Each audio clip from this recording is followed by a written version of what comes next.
Hello and welcome to the Blooness Guide, the ideal nutrition guide for humankind. Today, we're focusing on vitamin K, one of the most overlooked yet essential vitamins for our metabolism. Just like vitamins A, D, and E, vitamin K is a fat-soluble vitamin, which means it is stored in the body's fats. It was discovered in the 1920s by Danish biochemist Carl Peter Henrik Dam, who, after putting chickens on a low-fat diet for several weeks, noticed that the animals suffered from persistent hemorrhages. He concluded that a substance with a coagulating effect was missing from the chicken's diet. This compound was then called the coagulation vitamin and given the letter K. In fact, blood coagulation is a process that, for example, leads to the formation of blood clots at the site of a damaged blood vessel wall. This is what allows the bleeding to stop. Vitamin K comes in two forms. There is vitamin K1, which comes mainly from green vegetables and plays a direct role in this coagulation process.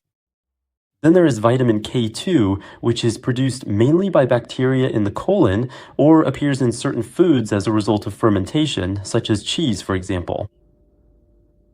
Vitamin K2 acts more on the calcification of soft tissues, which is why it has recently attracted interest in the treatment of osteoporosis. So, what are the benefits of vitamin K? As we've seen, the first function attributed to vitamin K is its coagulating effect, which is essential for hemostasis, the set of mechanisms that keep blood inside the vessels, and in particular, the processes that stop bleeding when a vessel is injured.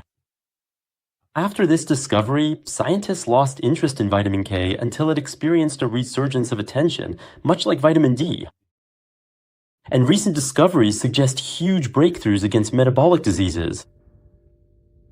For example, recent studies have shown that vitamin K2 is involved in the cardiovascular and skeletal systems, but also in cell growth, proliferation, and migration, their survival, as well as in apoptosis, phagocytosis, and cell adhesion, especially in controlling the inflammatory response.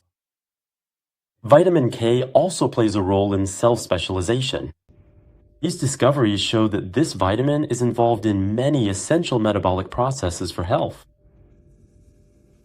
As you can see, recent studies have highlighted the benefits of this micronutrient against the major diseases of the 20th century. Thus, people whose diets are relatively rich in vitamin K2 have better cardiovascular and bone joint health, and show better prevention against cancers and inflammatory diseases, and even against dementia. Now, vitamin K is found in most ingredients that are famous for their dietary and medicinal benefits, especially those consumed in the blue zones. That's a concept we'll come back to in another podcast. So, which foods are rich in vitamin K? First of all, there is vitamin K1 and vitamin K2. Foods rich in vitamin K1 are mainly leafy green vegetables, such as dried thyme, fresh parsley, Swiss chard leaves, or kale. Raw spinach, fresh basil. You can also find it in chives, endive, broccoli, Brussels sprouts, as well as in canola oil, olive oil, and even in autumn fruits or kiwi. Next, there's vitamin K2, which is mainly found in animal products or foods that have undergone fermentation. For example, raw goose liver, Edam cheese, raw egg yolk, salami, fermented milk, raw beefsteak, or sauerkraut. Also, the rind, chocolate, or buckwheat. What is the recommended daily intake of vitamin K? Public health authorities recommend consuming about 1 microgram per kilogram of body weight, which means about 75 micrograms per day for an adult weighing around 75 kilos. So the question is, should you take vitamin K supplements? Generally, if you have a relatively healthy diet, there's no need to take vitamin K supplements. However, it may be recommended in certain cases, such as for people at risk of bleeding, those with intestinal malabsorption, the elderly, people with osteoporosis, pregnant or breastfeeding women, and premature babies. Therefore, it's best to get your vitamin K from a healthy diet, taking advantage of all the other benefits that foods provide, rather than from synthetic supplements. However, some multivitamins do provide a certain amount of vitamin K, especially vitamin K1.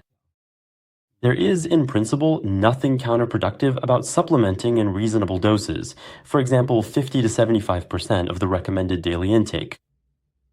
In conclusion, as you've probably understood, vitamin K was initially known mainly for its effects on blood clotting in the body. But new benefits have come to light.